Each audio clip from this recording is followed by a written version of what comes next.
Don't be dramatic, David. It's just one night with my CEO. That's what she said, right there, across a candlelit table, holding her wine glass like she was delivering news about a canceled yoga retreat. Like it wasn't nuclear. Like she wasn't detonating a 10-year marriage over Wagyu and a 2017 Napa cab. She even smiled. That tight, curated smile she gives board members right before they vote on something they don't understand. I watched it curl under her left cheekbone as she said it again, slower this time in case I'd missed the gravity of her stupidity. It's just one night. We need this merger. You know how this works. Melanie's been talking like a podcast host for years, always pitching, always negotiating, always assuming the room is dumb. She once called herself a walking term sheet in heels in a panel talk. I laughed back then.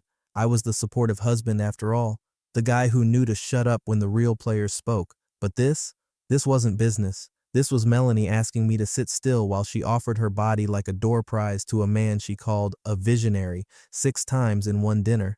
Her CEO, Trent, silicone-jawed, high-cholesterol Trent, who thinks soul is a brand and loyalty is a clause you renegotiate quarterly. She wanted to give him one night. One night she thought I'd swallow like an Advil, dry, bitter, necessary. I looked at her, really looked, the way I hadn't in months. And that's when I realized something. She wasn't worried I'd say no. She was worried I'd raise my voice, make a scene, spill wine on her silk blouse, and ruin the illusion of control. So I didn't. I smiled. Okay, that's all I said. And in that second, the power in the room flipped.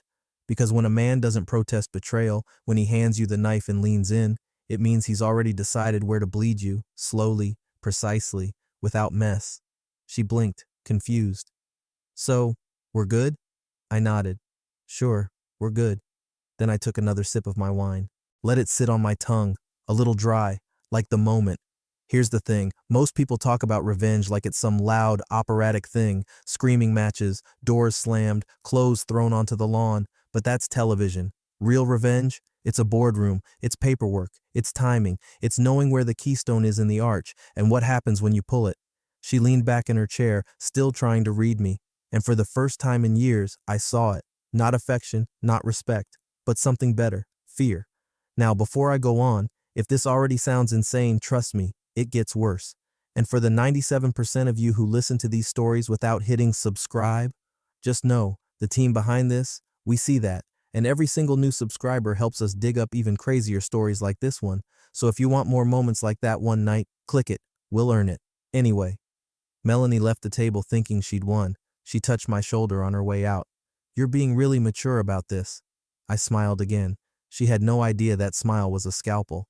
At 10:37 p.m., while she was probably in some hotel suite with her visionary, I opened a private folder on my laptop labeled Merger Protocols.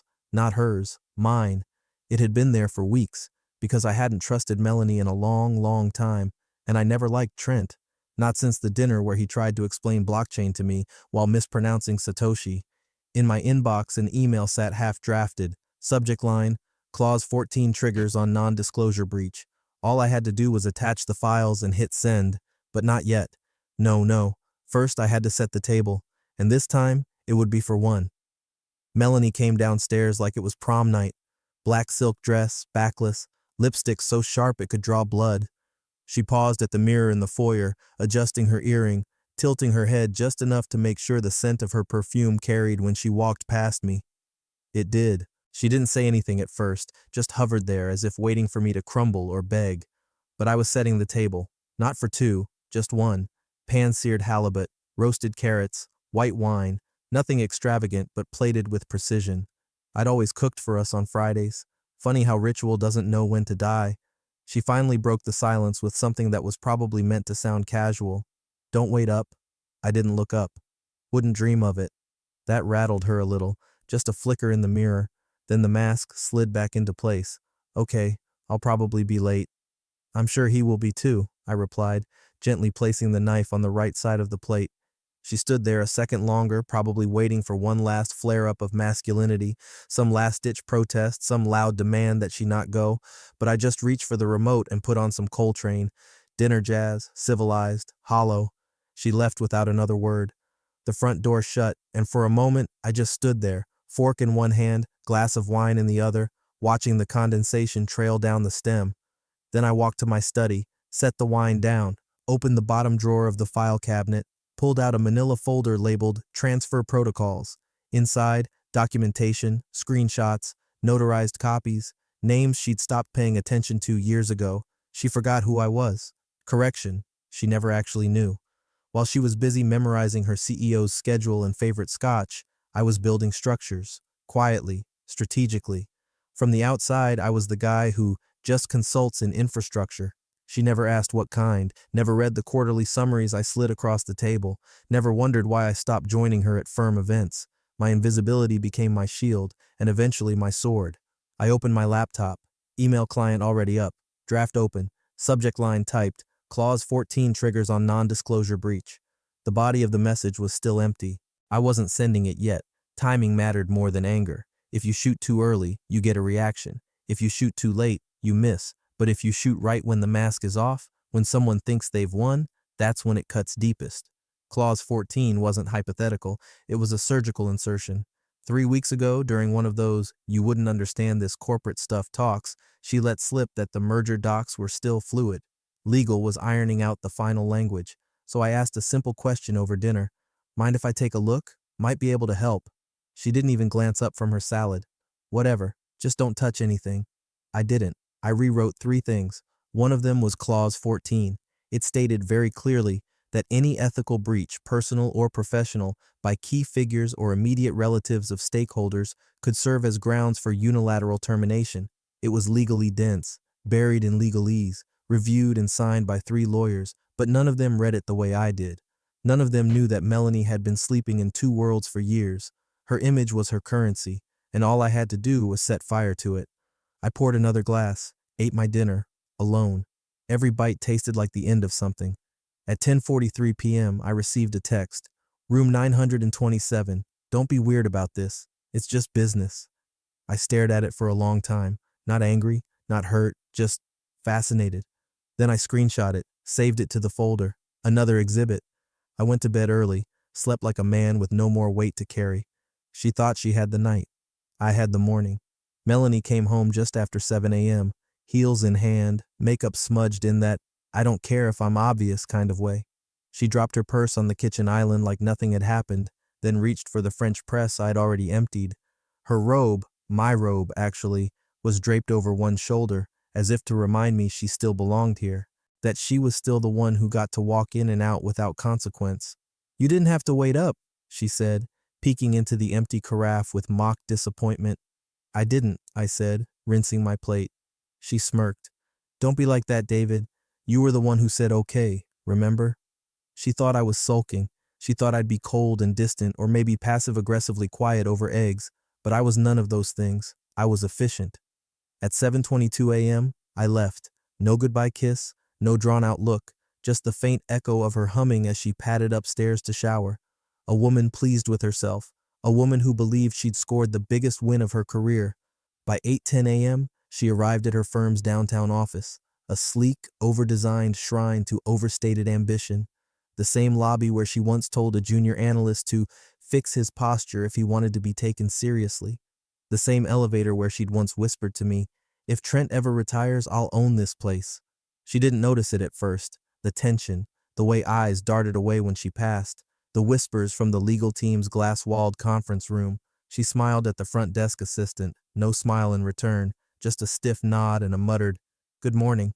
Her keycard still worked, temporarily. Then it began. Her phone buzzed. 4 unread messages from Trent, delivered, but not read. Odd. He always answered her texts even when he was on a flight, especially when she'd just spent the night helping his negotiations along. The elevator up to the 22nd floor was unusually slow, and when the doors opened, it wasn't her assistant who greeted her. It was Beth from compliance, arms full of manila folders, sweat glistening under her foundation. Behind her, 2 legal interns were arguing over timestamps. Melanie stepped forward, voice clipped. "What's going on?" Beth blinked. "You haven't spoken to Trent?" "No. Why?" Before she could answer, Trent's office door slammed open. The man himself, red-faced, tie loose, eyes wild, charged out like a rabid consultant mid-crisis. "Who the hell is your husband?" The entire floor froze. Melanie stared at him, throat tightening. "What?" I said, "Who is your husband, Melanie?" "David, who is he?" The panic in his voice wasn't performative. It was the kind of primal, cornered animal fear you only see in people who just realized they walked into a minefield wearing tap shoes. She tried to play it cool. He's just David. Why? Trent looked like he wanted to throw a chair through the window.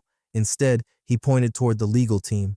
Ask your friends over there. Ask why every line of this deal is now contaminated. Ask why the counterparty is stalling the merger, your merger, because of one clause.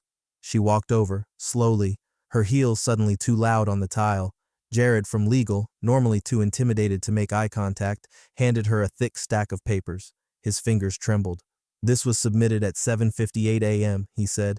On top, an official compliance dispute notice filed by Arctis Capital. On the second page, conflict of interest disclosure. On the third, her name, her marriage license, and a footnote that read, immediate familial relation to David A. Merrill, board advisor, Arctis Capital Holdings.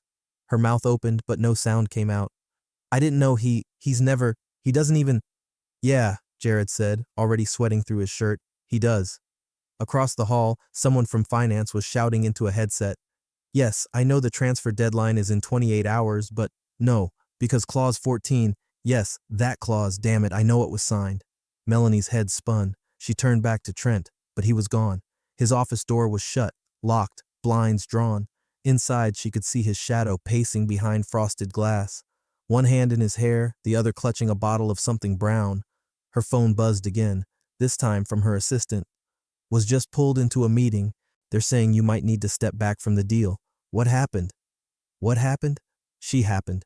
She slept with the spouse of the counterparty's controlling advisor, and now what she'd called just one night had turned into a procedural disaster, a slow-motion explosion. Except the detonation wasn't loud. It was calculated. It was cold, and it had David's signature all over it. Melanie barely remembered the drive home. She must have run at least 3 red lights, one near the park where she and David used to walk Sunday mornings, back when silence between them was comfortable, not weaponized. Now silence was razor wire. The front door swung open so fast it bounced off the wall. The smell hit her first. Nothing. No coffee, no aftershave, no trace of David's predictable morning routine, just cold air and the faint scent of last night's perfume lingering on her. David, she called, kicking off her heels. No answer. She dropped her bag, stepped into the kitchen, and stopped cold. On the island, a single manila folder. Next to it, a yellow sticky note with her name in clean block letters. Melanie. No love, no joke, no passive-aggressive jab. Just her name, like a file being closed. She opened the folder, fingers suddenly clumsy. On top, a signed notice of marital separation, filed, time-stamped, already notarized. Her breath hitched. He didn't scream, didn't argue. He just filed. She flipped the page. Conflict of interest declaration, filed. The date matched the timestamp from earlier that morning. Same time she'd been frantically trying to get a read on Trent. Same moment her professional reputation was being disassembled, floor by floor. But this was worse. Attached to the declaration was a list of business entities under the Merrill Family Trust, a name she hadn't thought about in years. She used to joke that David's family stuff was all just dusty real estate and some vague old money nonsense from upstate. He never talked about it, never flaunted it. Why would he? He was boring David, dependable David, the man who read paperbacks at airports and took notes during museum tours, the man who made spreadsheets to track how much olive oil they used per month. He was not supposed to be connected, he was not supposed to be powerful, but there it was. Page after page of holdings, shell corporations, silent stakes, asset maps, and then Arctis Capital Holdings. She stared at it for a full minute, the same Arctis Capital that had been negotiating her firm's merger for 5 months, the same Arctis that Trent had groveled to, flown across the country to meet, toasted over lobster risotto at that ridiculous retreat in Lake Tahoe. Her firm's white knight, controlled, silently, discreetly, unarguably, by her husband. No, her estranged husband, who had signed the papers and filed the clause before she even woke up. She collapsed onto the nearest bar stool, hands shaking. She tried to breathe, but her chest wouldn't expand fully. Everything felt too tight, like the air had thickened. The night before had been a risk, sure, but not this. She thought maybe she was pushing a boundary, offering a favor, sealing a deal with charm and skin. But David had been sealing something else entirely. The thought made her nauseous. She pulled out her phone. texted him. Melanie, we need to talk. No read receipt. She tried calling, straight to voicemail. She opened their shared calendar. Gone. No shared events, no travel entries. His profile photo replaced with a gray silhouette. She opened her laptop, desperate for some record, some remnant of the life she thought they still shared. In her downloads folder, a single file she didn't remember saving. Separation _package _v2 _final.pdf. She double-clicked. Up came a document with neatly labeled tabs, assets, holdings, timeline, NDA terms. The last tab was just titled Mistakes. She hesitated, then clicked. Inside, one line of text. Sleeping with your adversary's spouse isn't just unethical, it's unsalvageable. No attribution, no explanation, but she knew who wrote it. The room began to spin. David had never yelled, never threatened. He just walked away and took the floor out from under her. And now she wasn't dealing with a jealous husband. She was dealing with a man who owned the other side of the table, quietly, legally, irrefutably, and she had just given him every reason to dismantle hers. The boardroom felt colder than usual, not because of the air conditioning, they always kept it freezing, but because of the silence, that thick, pressurized kind of quiet that makes every throat clear and chair creak feel like gunshots. Melanie sat 2 seats from Trent's empty chair. His absence was deafening. Outside the glass walls, the office buzzed like a shaken beehive. Inside, stillness. No coffee cups, no sidebar chatter, just the dry shuffle of legal folders being passed across a polished walnut table. Across from her, one of the firm's in-house attorneys, Dev Shah, usually a background player, cleared his throat and read from a printed deal memo with trembling fingers. Clause 14, he began, glancing nervously at the rest of the room. Termination trigger, quoting now, any breach of professional ethics by parties directly or indirectly tied to the transaction, including but not limited to personal conduct violations, conflicts of interest, or undisclosed relationships, shall be grounds for immediate and unilateral invalidation of merger proceedings by the counterparty. Silence. Melanie's ears rang. Her eyes scanned the room. VPs, department heads, senior counsel, people she'd managed, mentored, sometimes bullied. No one would look at her. Someone at the far end of the table spoke, quiet and tentative. When was that added? Dev flipped a few pages. Last revision, 3 weeks ago. Who approved it? Dev hesitated. It came in during the final language consolidation. All parties signed. Melanie's voice came out sharp, unfamiliar. It wasn't flagged in the board review. Dev didn't meet her gaze. It was reviewed. You initialed the packet. Page 42. She flipped through her copy. There it was. Her initials, tiny, careless, scrawled beside the clause like it was another boilerplate note. Clause 14 had been hiding in plain sight, and she, Ms. Due Diligence, had nodded it through without a second glance. Panic crawled up her spine. She tried to calculate. 3 weeks ago? That was before she even knew Trent wanted her to help close the deal, before she made the pitch to David, before the candlelit dinner where she smugly framed betrayal as just one night. David had known. He'd already known. A partner from Arctis must have flagged her involvement, or maybe he'd caught wind of her flirtations at the Q2 mixer, or maybe, and this thought cut sharper than the rest, he'd known her well enough to predict her move before she made it. Melanie had always prided herself on being 3 steps ahead, but David hadn't just been ahead, he'd built the board. Someone from the finance side spoke next. So what happens now? Dev straightened his papers. According to the clause, Arctis has full right to cancel, effective immediately. Another voice, HR maybe, asked, does the clause apply to her? Every pair of eyes in the room pivoted. Melanie's chest tightened. What are you asking? But it was obvious what they were asking. She was now a legal liability. She wasn't just the face of the merger. She was the virus that killed it. The door opened. Trent finally walked in, tie loose, eyes bloodshot, phone glued to his ear. He didn't sit. He didn't greet anyone. He just pressed the speakerphone button and dropped it in the center of the table. Arctis Council is on the line, he muttered, slumping into his chair. A crisp voice filled the room. This is Emily Knox, General Counsel for Arctis Capital. Pursuant to Clause 14 of the executed merger agreement, we are issuing formal notice of termination, effective immediately. We will not be pursuing further integration discussions. Furthermore, any usage of the Arctis name, branding, or interim joint documents must cease within 24 hours. Click. Line dead. No goodbye. Just a guillotine. Trent didn't look at anyone. He just reached for the bottle of antacids in his drawer, swallowed 2 dry, and muttered, "This is a damn disaster." Melanie spoke before thinking. "You can't just walk away from the table over me. I wasn't." Trent slammed his hand on the table, hard. "Do you understand what you did? You compromised the entire structure. You're not just a face of this firm, Melanie. You were the face of the future deal. Arctis didn't just back out of a contract, they nuked the entire foundation, and you gave them the match." She stared at him, stunned. "It wasn't like that." "Then what was it?" he hissed. "You thought they wouldn't find out you were married to one of their own? That you could play both sides and they'd just smile and say thanks?" She looked down at the clause again.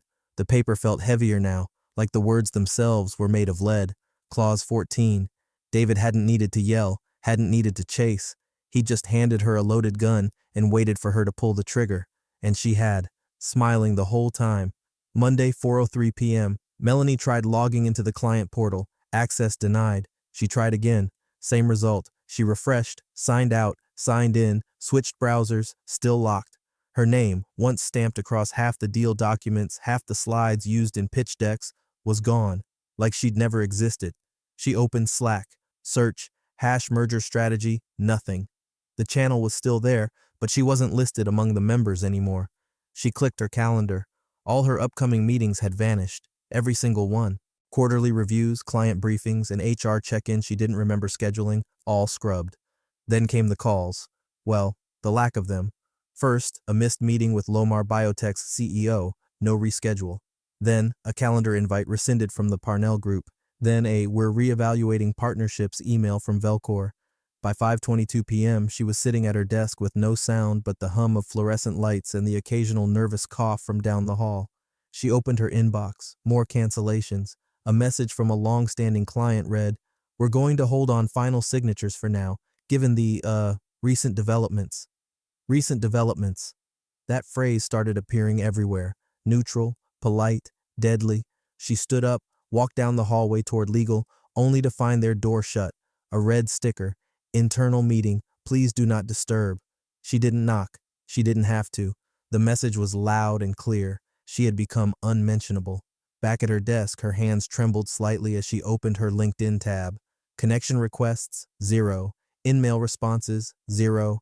Then a ping. A direct message from a name she hadn't seen in years.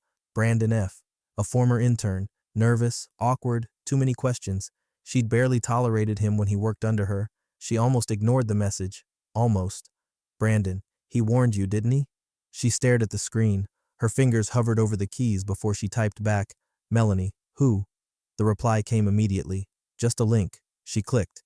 It opened a TEDx-style talk, shot in a dark auditorium, the logo behind the speaker a vague swirl of red and white. The title read, "Silence as Leverage, David A. Merrill." She froze. The camera panned to David standing under a spotlight, calm, tailored, unreadable. The talk wasn't recent, maybe a year old, but the comments were still active, dozens of them, people quoting him, sharing timestamps, applauding the power of quiet power. She hit play. "You don't need to raise your voice when you already own the room," David said smoothly, voice low and precise. "Noise is for people who still need permission. Silence is for those who don't." Melanie paused the video, rewound, played again. "Silence is for those who don't." The auditorium clapped, not polite applause, intense applause. She scrolled to the video description. Bioline, board advisor, infrastructure strategist, capital influence specialist. Then a quiet horror settled in. This wasn't new. David had been building a reputation, a network, a philosophy, all while she'd been ignoring him at dinner and mocking his low-stakes work.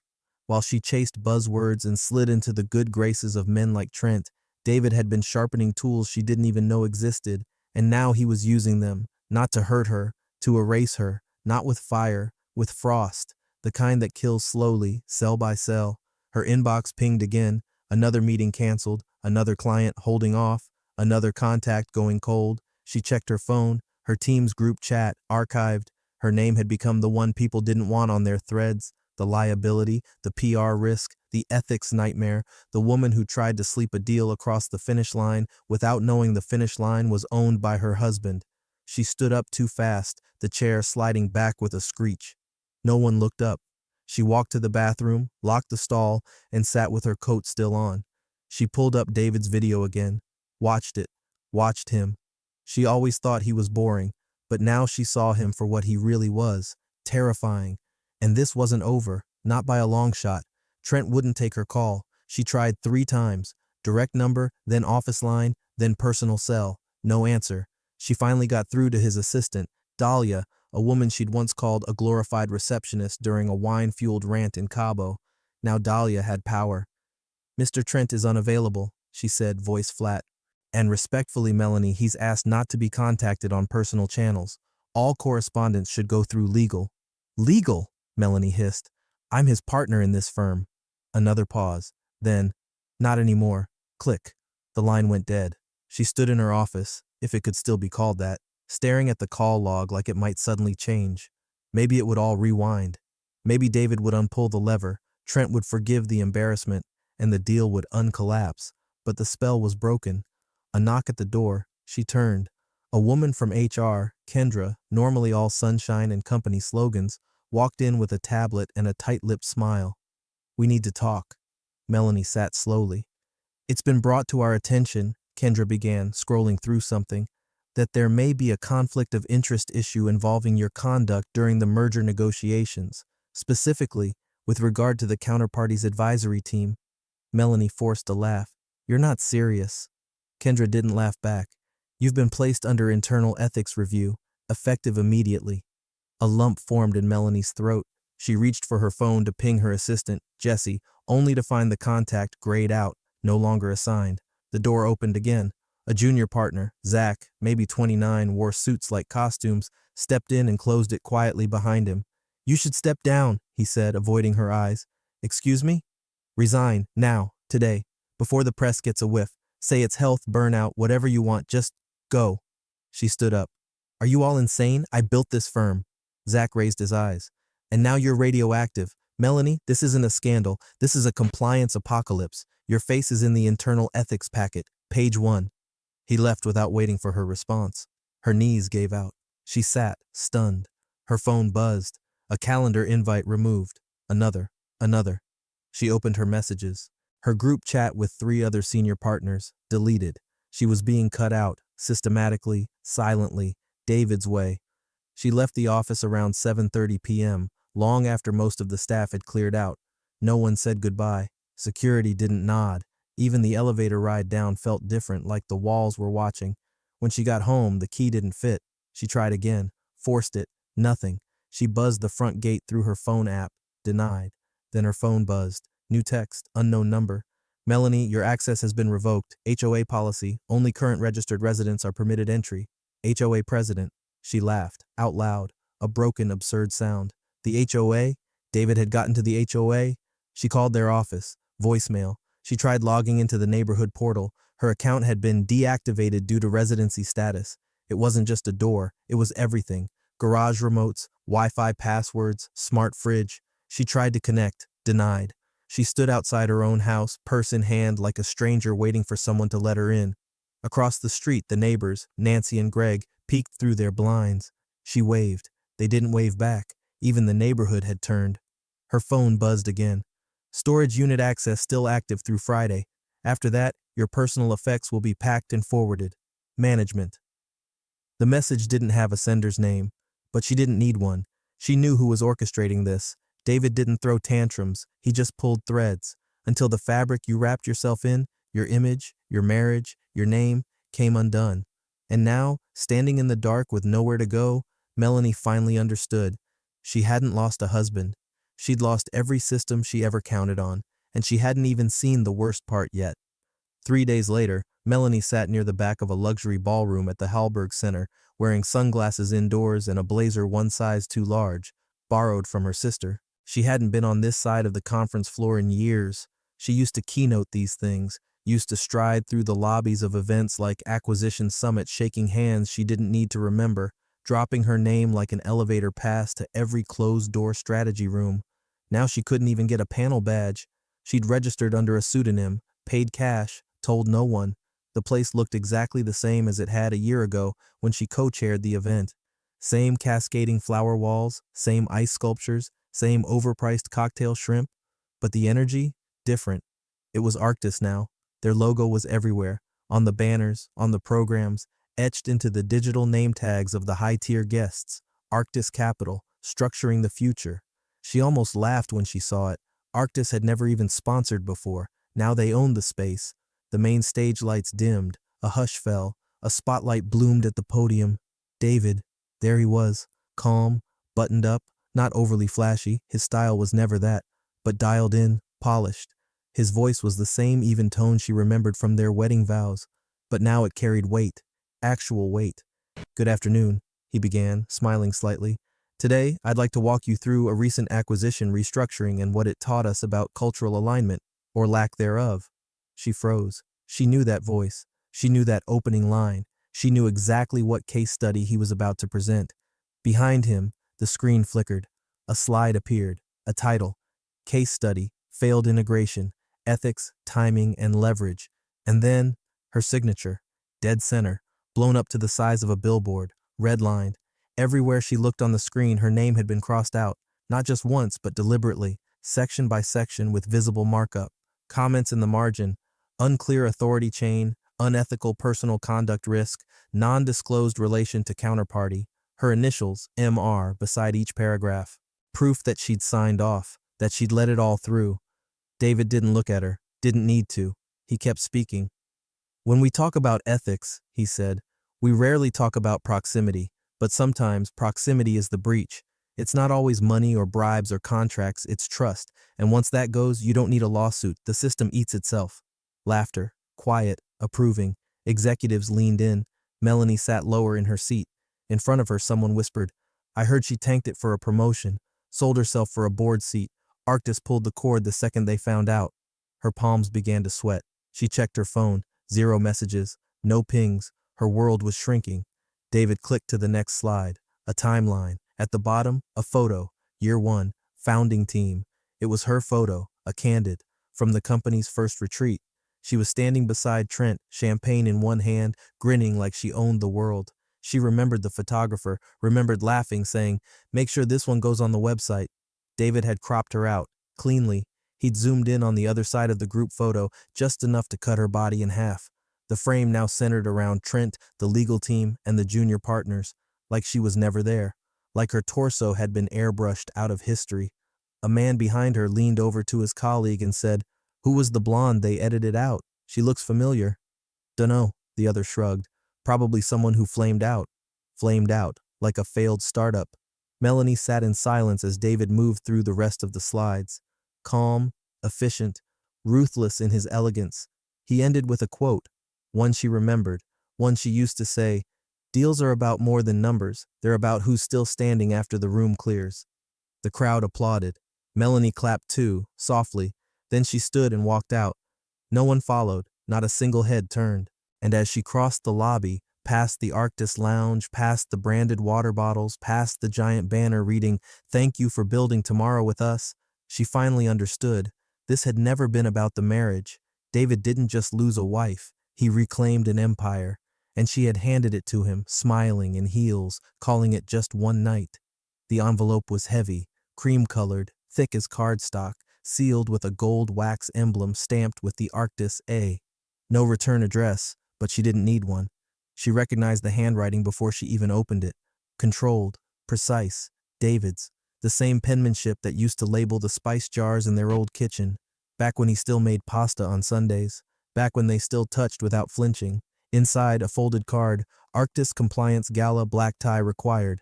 Below that, in darker ink written by hand, you asked for one night, you'll get one more. No name, no signature, just that. She read it 5 times before putting it down. Was it an olive branch, a warning, or just the final stage of his dismantling? She had nothing left to lose, so she went. Her gown was last year's collection, black silk, borrowed, makeup perfect, shoes scraped from the bottom of her closet. As she stepped into the car, her phone buzzed, another notification that her storage access was expiring, another unsubscribe, another closed door. The gala was held at the Belford Atrium downtown, marble, glass, soft jazz, exactly the kind of event she used to own. But this time, the doorman didn't recognize her. The woman at check-in scanned her ticket twice. Just confirming this was transferred to you? Melanie nodded, forcing a smile. Last minute, I'm with Arctis. The woman's eyes flicked up, lingered just a second too long, and then waved her through. Inside, the room sparkled. Crystal chandeliers, soft lighting, waiters carrying trays of champagne flutes. Everyone was beautiful, important, connected. She knew half of them. None made eye contact. David stood near the stage, surrounded by board members, journalists, regulators, the kind of people who never RSVP, just appear. He wore a midnight blue tux, clean shave, posture like a man who'd already buried the past and moved on to acquisitions. He didn't look at her when she approached. He just plucked a glass of wine from a tray, handed it to her without a word, then tilted his head slightly and said, "Smile for the press." A camera flashed. The photographer clicked 2 more times, then gave a polite nod and moved on. Melanie held the glass but didn't drink. She just stared at him, confused, lost, burning. "I don't understand," she whispered. He finally looked at her, not cruel, not triumphant, just detached. "You wanted one night," he said. "You got it. This is the other side of it." She opened her mouth, closed it. Words didn't come.